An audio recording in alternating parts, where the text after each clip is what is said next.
સુરતમાં મતગણતરી દરમિયાન ભાજપ અને કોંગ્રેસના કાર્યકર્તાઓ વચ્ચે તણાવ સર્જાયો છે। મતગણતરી કેન્દ્ર બહાર બંને પક્ષના કાર્યકરો વચ્ચે છૂટા હાથની મારામારી થયાની માહિતી મળી રહી છે।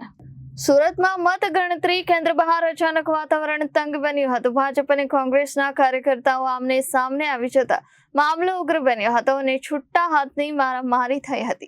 ઘટનાને પગલે ત્યાં હાજર અન્ય લોકોમાં પણ અફરાતફરી મચી ગઈ હતી। જોકે પોલીસ તાત્કાલિક એક્શનમાં આવી અને પરિસ્થિતિને શાંત કરી હાલ સમગ્ર વિસ્તારમાં ચાંપતી નજર રાખવામાં આવી રહી છે અને કોઈ અનિચ્છનીય બનાવ ન બને તે માટે પોલીસ સતર્ક બની છે। घटना को कि हम लोग जनता का मैंडेट काम को नहीं मिला, हम शांति से बाहर आ रहे थे, ये लोग आवेश में थे और पीछे से मेरे पीछे से हमला किया। दिनेश पुरोहित ने आगे उन्हें गुंडागर्दी है और कुछ नहीं। कुमार भाई किस लिए हमला किया है? हमला का ये जांच का विषय। मैं वहाँ से निकल रहा था, ये लोग नाराबाजी कर रहे थे, गद्दार है पुलिस, गद्दार है पुलिस, गद्दार है, नाराबाजी कर रहे थे। मुझे लगा कि शायद आम आदमी वाले होंगे इसमें करते होंगे, मैंने ध्यान नहीं दिया। उसमें 4-5 लड़कों ने आगे मेरे को लगा। किस तरह देखते हैं आप ये? ये षड्यंत्र है पूरा भारतीय जनता पार्टी का। यहाँ के लोग भी मिले हुए हैं, तंत्र भी मिला हुआ है। ब्यूरो रिपोर्ट जनादेश न्यूज़, सूरत।